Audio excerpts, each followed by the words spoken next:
This podcast is for informational and educational purposes only and is not a substitute for professional mental health therapy, diagnosis, or treatment. The topics discussed on this podcast are intended to offer general insights and support, but are not personalized to any individual's unique mental health needs. If you have specific concerns about your mental health, please seek guidance from a qualified mental health professional or licensed therapist.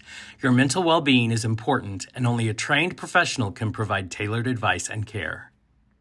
If you are currently experiencing a mental health crisis, please call 988, the Suicide and Crisis Lifeline, 911, or go to your nearest emergency room immediately. Do not wait for a future appointment or podcast episode. Help is available right now. Remember, you are not alone, and support is always available.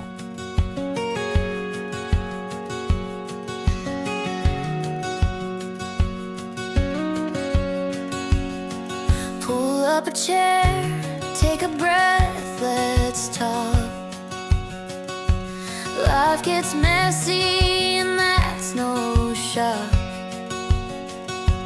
Honest words, no sugarcoat, just heat.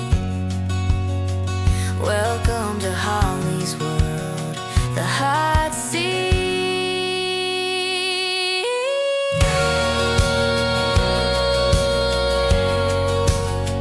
Hot seat.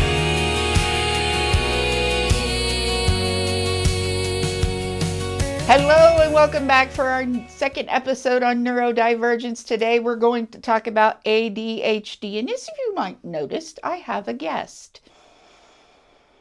He is a legend. He is amazing. He is my son, Ben Meginniss, and he has ADHD. Sup, nerd? Sup, nerd? Hi, I'm the consequences of her actions. True. This is very true. Hey, thank you for doing this with me. Of course. And we'll talk a lot about how this looked for you in the real world. And it was rough. It was not an easy journey for us to get you where you needed to be and then where you ended up. Well, for some to be in the DSM, it has to cause some issues. True enough. So what is ADHD? It stands for Attention Deficit Hyperactivity Disorder.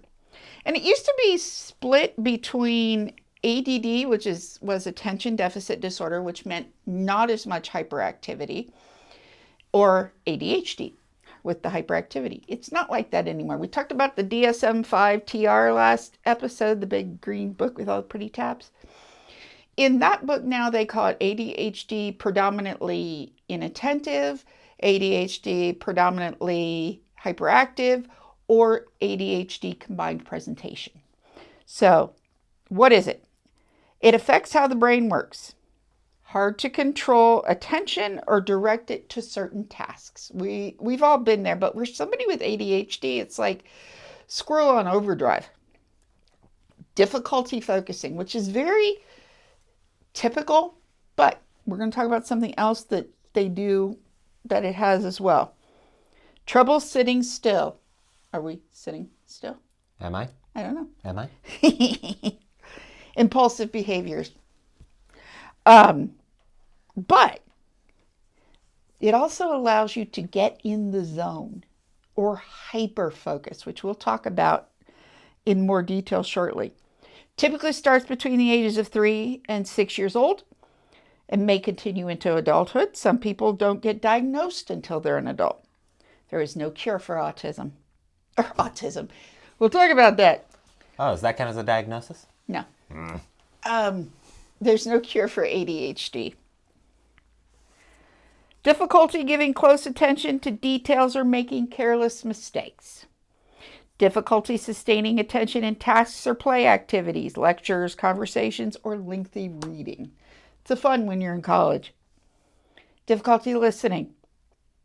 What? Doesn't follow through on instructions, fails to finish schoolwork, chores, etc. What? Difficulty organizing tasks and activities. Avoidance. Losing things necessary for tasks or activities. Y'all might be relating to some of this. Yeah. It could be primarily inattentive or combined with hyperactivity. Fidgeting, tapping feet, can't sit still. seems to be on the go all the time. See this? Yeah, this right here. This is ADHD right here. Unable to be quiet during activities that are normally quiet. Talks excessively. I wondered what you would do No with comment. that. Answer questions before it has been completed and interrupt others often. It gets fun in our house. Cause and treatment, strong genetic factors. This one. Consequences of her actions. Differences in brain structure, premature birth, early brain injuries. There is no single cause for ADHD. And I know I'm kind of getting through this really quick because what I really want to talk about is, there are different treatments, behavioral therapy. There are medications. Let's talk about the medications for a minute. Everybody's like, why would you put somebody on ADHD on stimulants? Well, because stimulants are most prescribed. The two that are most commonly prescribed are methylphenidate, which is also known as Ritalin, or amphetamines, typically referred to as Adderall. That's what I take. Yep. It works by increasing the levels of neurotransmitters in the brain, which help improve focus and reduce impulsivity. It's not unlike if you're not an ADHD person, but you have to have your morning coffee to function, to focus, to do all of that. It's the same idea. It starts those neurotransmitters running. There are non-stimulant medications, certain antidepressants. They may be used if stimulants are not effective or cause bad side effects. Another treatment is lifestyle changes. What you eat, when you eat it. There are some research correlation between red dyes in food and ADHD. Another treatment is educational support. We'll talk a little bit about this more. One of the things is called a 504, and we'll talk about what that is and how that works in just a minute, because we're going to talk about that now. On my cards, I wrote it as the good, the bad, and the ugly, Ben's story. Aww. So, I knew you were different as a young kid in that you were always on the go as a little kid. You could climb before you could walk. Yeah. You bit through your tongue by cracking your chin on because you climbed up on a dining room chair. You would get too focused. I'd never seen that before. And now please understand, when Ben was born, Ben is 26 years old. Yes. I had not gone back to school yet. So I didn't know what I was dealing with yet. If I'd have had him after I had my master's degree, I'd be like, oh shit, the kid's got ADHD. But he would hyper-focus to the point where you would have to yell at him to get him to break it. It is just, if you've seen it, you know exactly what I'm talking about. Started having problems in school. Yes. What happened? With how most schools are laid out, you are obviously sitting in a classroom for an extended period of time. Often, I would find myself getting very, very bored with writing. That was something I did not enjoy. I didn't enjoy coming up with stories. I didn't enjoy having to write down things that went on outside of school for what we called in elementary school personal narratives. I didn't enjoy it. And if I don't enjoy it, I don't want anything to do with it. I wanted to do things that actually interested me, like science. And there was that element of, if I do enjoy it, I will engage in it and I can focus on it. Yeah. But as soon as I don't have interest in it, my brain is going to be looking for something else. I'm going to be... And that comes back to the other neurodivergent things that you had, which were when you were in people would tell me when you were in preschool that your vocabulary was insanely big. Yeah. And they would be like, why is it so big? And I would say, I read to them. They would say that about his older sibling too. Ben is the younger of my two kids. Yes.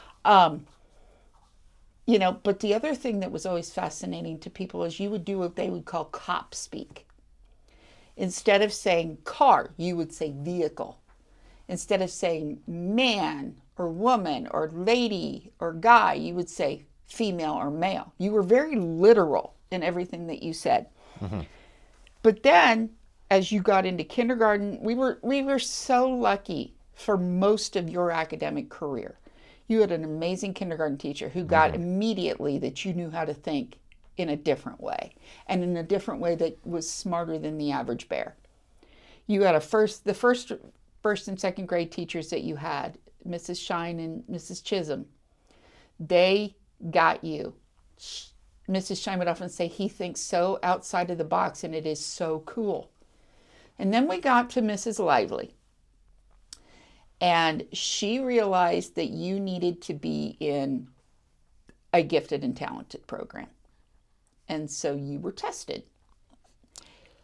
I remember that testing. Yeah. And I know exactly how I ended up getting into the gifted and talented program. I don't know exactly what they told you, but the way they tested us was playing a game called NIM, where you have 12 items on the playing board.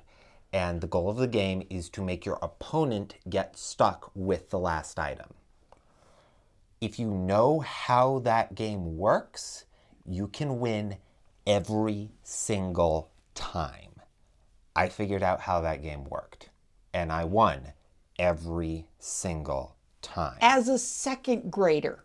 Yes. Which was insane. So we live in Spokane, Washington. Ben became a part of a program called Tessera. And Tessera, you got to go once a week. Yep. Down to Libby Center, and you got to do some amazingly cool stuff with other kids like you. Yep. You learned how to play chess that way. Yes, I do know the basics of chess. Yes. I would not consider myself good at chess. Yeah. I mean, you got to do some mad cool stuff. I don't remember most of it. That's okay. That's okay. I was also very involved in his school life. So I would go volunteer at Tessera, and they would talk about things that interested these kids, that challenged these kids. And so Tessera was from 2nd to 4th grade.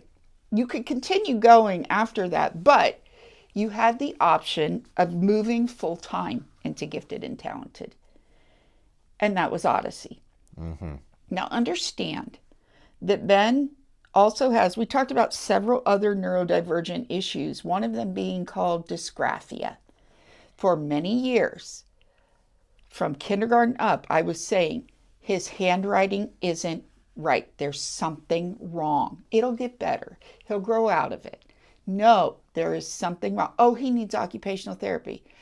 I mentioned in the last show that I know somebody who could stick a rectal thermometer up a gnat's ass. This kid had no fine motor problems. He could build tiny Lego stuff. It was never an issue. So we get to Odyssey. Do you want to talk about your side of that? Odyssey was a significant struggle. Oh, yeah. It's not that I didn't understand what was going on. It's that there was a level of personal responsibility that I was not ready for. There was so much work that needed to be done outside of class, and I have a ethical crusade against homework, but... He did. Oh, I still do. Homework is just poorly timed schoolwork. So I fell very far behind with that homework, and it didn't mean that I didn't understand it. It's just I couldn't convey it. Mm-hmm.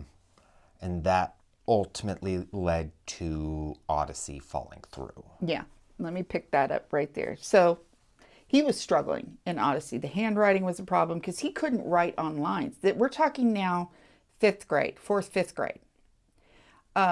No.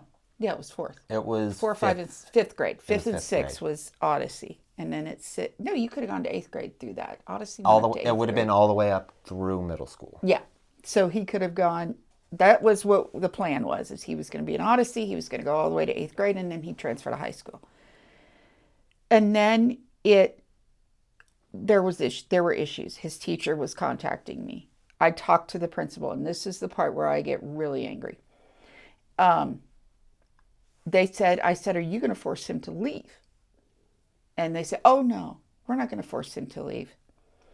And then less than probably a few weeks, 2 weeks later, Ben and I were in the principal's office at Odyssey. And actually I'd been there earlier, and they said, he's going to have to go back to regular school. And I looked that principal in the eye, and I want you to understand that you can do this too if you have a kid who's struggling. I said, and I was back in college by this point. And I was studying to be a special ed teacher. Kind of ended up in a different job, but that's a whole different story. I looked at that principal and said, I want him tested for everything. I also said he was not going back to his previous elementary school because while we had had great teachers, the last teacher he had at that elementary school was not so good. No, she was not. She would have him call me because he was struggling. And you struggled a lot with, not talking to other kids, It's part of that impulsivity element of ADHD. Yeah. There is that desire to have that social interaction. A common stereotype for someone with ADHD is they are very socially gregarious. They want to be everyone's friend. And with the traditional school model, that social element of being in school is often suppressed. Yeah, absolutely. Absolutely. And so I would get phone calls from him because she would say, call your mother. And it's like, I didn't care. I'd call and go, what are you going to have for lunch? What are you doing? How's school? Don't worry about it. You're not in trouble. But make it look like you're in trouble.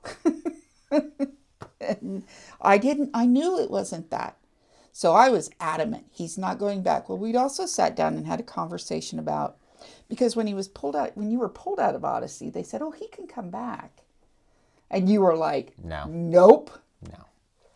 So the plan became, you were going to follow in your older siblings' footsteps for middle school, which was the Sprint program. Mm-hmm. And understand the Sprint program was a parent-involved program that my oldest child thrived in. So pick it up from there if you'd like. Sprint was a project-based learning system. So instead of sitting down and doing worksheets and doing homework, you're doing something more closely modeling the real world. It's you're working with other students to convey your knowledge through projects, often through presentations, boards, finished papers, but ultimately there is that collaborative element and the breakdown of what you are learning point by point. Yeah. And due to it being project-based, there is the element of more social interaction with your fellow students. So when we had that conversation, then it was, I want him in a school where he will have classmates who are going to the Shaw Middle School, which is where Sprint was. So they hunted high and low because they knew I was pissed. And we got him into Whitman. Mm-hmm. And your 5th grade teacher, I do not remember his name, who ironically went to teach That was at Odyssey the following year. Mr. Bear. Mr. Bear. Oh my gosh. Amazing guy. Yes. So there were issues. He was getting, what were you getting in trouble for specifically? It was impulsive decisions. It was talking to other classmates, the stuff that I was getting in trouble for before. It was literally all the same stuff. Yeah. But Mr. Bear had a son with ADHD. Let me pick it up from there. So this teacher, and I remember I've already said I wanted him tested. And they hadn't started that yet. So Mr. Bear, Yet. Yeah, no. Mr. Bear came to me and said, Ben is a great kid. And we had returned to Tessera. So he went to Tessera for 5th and 6th grade, which meant he went down to Libby Center once a week. So he was still getting to do that. He said, Ben's a great kid, but he keeps having these issues with behavior. My son takes a pill every day because he was doing those things too. It's not a bad thing. He was approaching me like many parents are who are like, oh my God, no, I'm not going to put my kid on meds. I said, let's get him tested. If this works, let's get him tested. And that started the ball rolling. I ended up starting to take Adderall. Yep. Once a day. And it's like a light switch. Oh, it was amazing. Yeah. I could slow down. I could focus. I could shut up. Yeah. It was crazy. I could start to be some semblance of normal. Mm-hmm. I know I'm not normal, but I could pass. It really was interesting because you did well. After we started your medication, it was like night and day. It was really quick. I remember watching you do your homework and crying because you could do it. It wasn't a 2-hour fight. It was like, done. Yeah. And it was amazing. It was like, oh my God, why didn't we do this sooner? Yeah. And you got to middle school, and I know we had to make one dosage change when you were in 7th grade. We had to go up a little bit. 10 milligrams to 15 milligrams. Yeah. But I've been there ever yeah. since. Yeah, and you have not changed since. So to give you some context about this, your 4th grade year, they were still doing, if you're in Washington State, you might be familiar with the WASL, which was Washington's test for student learning. Remember No Child Left Behind? That was their test for it. He did the WASL. He did fine in 2nd grade, 3rd grade. 4th grade, not so much. In fact, his teacher, he failed. He failed it. The reason, the handwriting. Ben was also diagnosed with dysgraphia. Mm-hmm.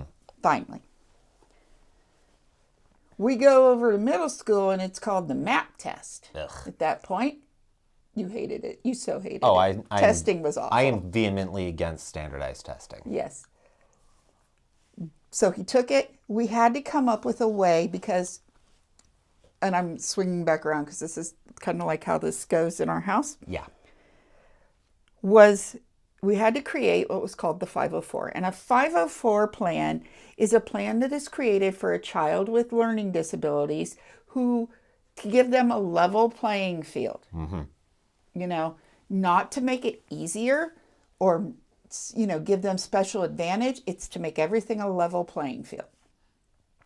And so your 504 consisted of, you had extra time on tests, yes, which you really didn't need. No, I rarely ever needed that. I was usually one of the first people to finish the test.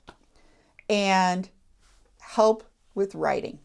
Yep. And that's where things got a little sticky. Because I remember, and the guidance counselor, or the counselor at Shaw was really good. Oh, yeah. She understood, but she's like, we can't do anything with this. And here's where we're going to name another amazing teacher in Ben's life, Leslie Martin. Yes. I was very much involved in the Sprint program. I was president of the parent side of it for Ben's years. She and I both knew, and you may not know this, but she and I both knew. Because they said, well, the first thing they wanted to do is say, well, he'll just dictate it to a scribe. And I'm like, that is not going to happen. I don't even have to approach Ben with this. He will not do it. And so Leslie and I sat down and we both realized that you could turn off grammar check and spell check. Because that was part of he didn't deserve an unfair advantage. So that's what we did. And he typed his writing. So the next year, the following year, early in the year, we get the results from the year previous. He scored in the top percentile. So if I remember rightly, it was math, writing, and science. If I recall correctly, yeah, those were. Okay. He scored Granted. in the top, this is my favorite part though. He scored in the top percentile for math and science.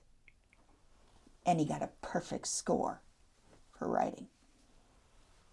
And I was like, hell yeah, that's my boy. So, but then there were some other things. This is where your ability to hyper focus came in. Are we talking about how I learned how to drum in a week? No, you learned it in a month. You got lessons for a month. Close enough. Okay, so quick background. I used to coach marching at Shaw Middle School, and when Ben was little, he would come with me for what we called Final Friday. We would practice for the junior lilac. We'd march through the neighborhood around the school, and then we would go down the middle of the school hallway in the old building. If you're in the new Shaw building now, you're like, wait a minute, what? No, the way the old one was laid out, there was a central hallway and everything branched off. So we would go down the central hallway. It was always amazing. And Ben was fascinated with the toms, which are drums that are around you here, and they're going around them. And Ben always said, I'm going to play those when I get here, Mom. And this was before we'd gone through Odyssey. I'm like, okay. So when he was in 5th grade, we were like, your sibling and I were like, Ben, you need to join band. Nope. Okay. So we get to 6th grade. Ben, you might want to think about joining band. Nope. So we get to 7th grade, because that's what middle school was, and he had to take art the first semester. That did not go well. To be fair, I never got the list of things to sign up for your electives. I never got a selection of electives ever in middle school, which is utter bullshit. Yeah, but you didn't have a choice because you had to take PE, and if you weren't in music, you had to take art. And he hadn't taken music. So he does the first semester and Artie absolutely hates it. Yeah. But the band director knew Ben, and the kids that were in Sprint went into advanced band because of the way the schedule was set up. But Ben hadn't done anything yet. So the band director, his name is Jeff McMurtry. Yes. Right? You should know him, Yeah, I know Jeff. Jeff is now the band director at Salk Middle School, by the way. He came to me, and I said, he wants to play. And Jeff said, okay, here's what we're going to do. Get him a practice pad, get him some sticks. I'm going to meet with him once a week, and I'm going to teach him the basics. You have to practice with him at home, because I was a music major the first time around. So I understood what that needed to look like for him. And so we did. Yep. And when the new semester started, go ahead. I ended up in band. And that ended up being absolutely amazing. As that went on, when we got to marching season, which is pretty rare for what you're about to say for a 7th grader to get to do. What I got to do was very uncommon. He let me play the toms as a 7th grader.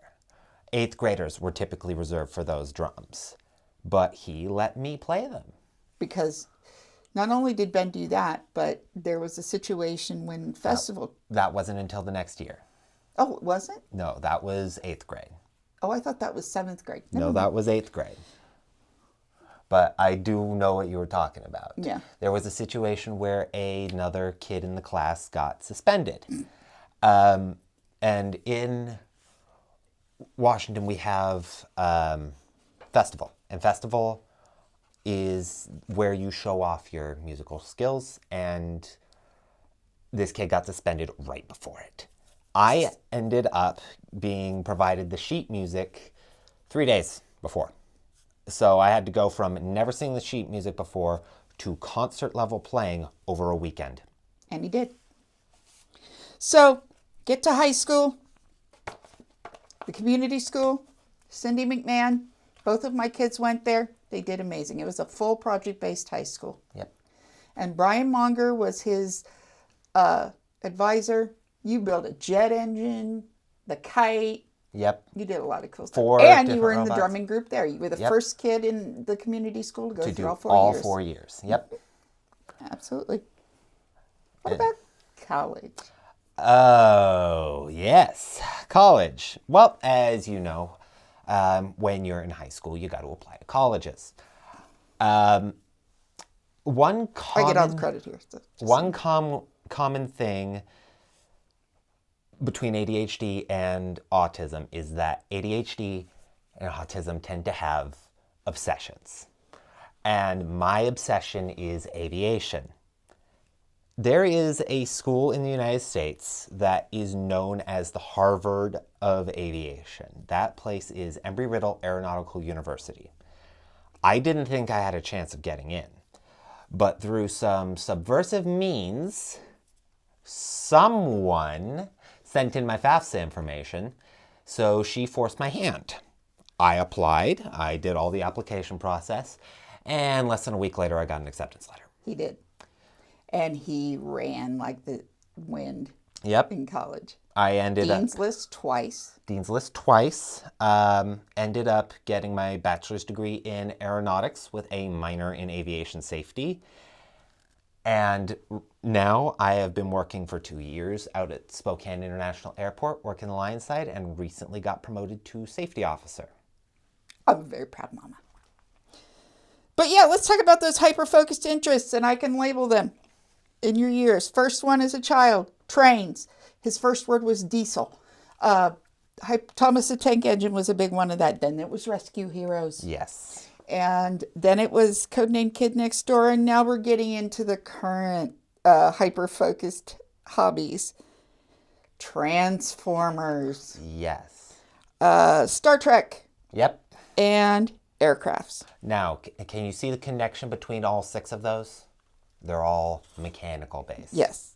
But let's talk about the tough parts.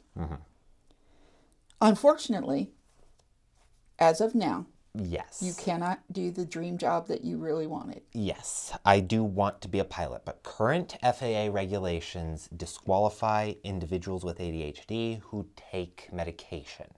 As I've mentioned earlier, I do take medication for my symptoms. ADHD in and of itself is not disqualifying. I will note that. It is not on the disqualifying conditions list. But taking ADHD medication or any psychoactive medication, with the exception of some select SSRI medications, is completely banned. And this always made me mad too. Is he autistic? I actually had an educational psychologist meet him. And the educational psychologist was like, he is not even close to autistic. He's not. A lot of times, because you've heard some of the similar things that are the hyper-focused, all of these different things, but then you hear he wanted to make friends. We talked about the differences between autism and ADHD. Here are the cool parts. Getting things done that you love. Yes, I wanted to bring up, often for someone with ADHD, if they are interested in something, they will not let it go. They will bite in and they will stick with it. Yep. That is one of the big things with someone with ADHD. They may struggle with handwriting. They may struggle with math. They may struggle with any number of things. But if you judge a fish by its ability to climb a tree, it will live its whole life thinking that it's stupid. You judge someone's ability with ADHD by what they are good at and what they enjoy. Exactly. Also, he's an incredibly fast learner and an incredibly good problem solver. He MacGyvered our furnace last year. It was crazy, but it worked. Yep. Until I could, I will note the bypass was only in place long enough for me to get the replacement part. And you put the part in, it but was it worked. In the freezing winter. If anyone from work is watching this, it was not a fire hazard. No. And so, we come to the no bullshit corner. Oh, wunderbar. Yeah? You like that? Yes. You want to hold it? Yes. Okay, you can hold the no bullshit corner today. So let's talk about it. It's real, it's hard. It can also be a great strength. It really can. I'll tell you who he got it from. He got it from me. Yeah. They tell me that often. Getting tested is for children. It's a setup where you do 3 different questionnaires. Parents do one, teachers do one, and doctor does one. And it's an American Pediatric Association approved. Talk to your doctor. If you think your kiddo's struggling, talk to your doctor about it. And bullying a kid is not an option. because they struggle. I don't care who you are, adult or child. The teacher we were talking about earlier who would make him call home, she bullied him. Yeah. She was mean to him. And by the way, neurodiversity gets shit done. Harvard Business School says you should hire more neurodiverse people because they think outside the box. Thank you. Of course. For doing this. I know it was a little nerve-wracking, and I wanted you to know how incredibly proud of you I am. Thank you. What an amazing kid you are. What an amazing man you are. And reminding all of you, the only thing that you can control in your life is you. Please don't give somebody else the job with the idea to make you happy, because that's your job and it's nobody else's. Hungry? A little bit. We're going to go have dinner. I'll see you at the next show. If you are currently experiencing a mental health crisis, please call 988, the Suicide and Crisis Lifeline, 911, or go to your nearest emergency room immediately. Do not wait for a future appointment or podcast episode. Help is available right now. Remember, you are not alone, and support is always available. Welcome to Holly's world. The